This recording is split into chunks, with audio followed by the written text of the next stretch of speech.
How to get Notion reminders on iPhone. To get started, first of all, open up the Notion application on your phone. Once you're here, you will see an interface like this. From the bottom panel, tap on the Compose icon as shown. Type in a headline and go to the next line as shown. Find it from your keyboard from the number option and type at. After that, type in Remind. A Remind Tomorrow option will appear below. Tap on Remind Tomorrow.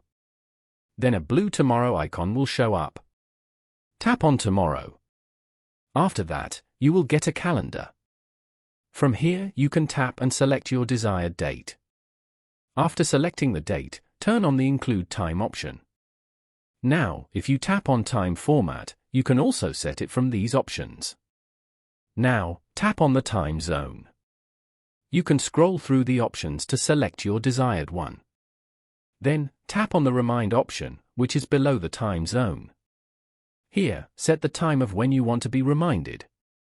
Your time reminder is now fully set. Following these steps, you can easily get Notion reminders on iPhone.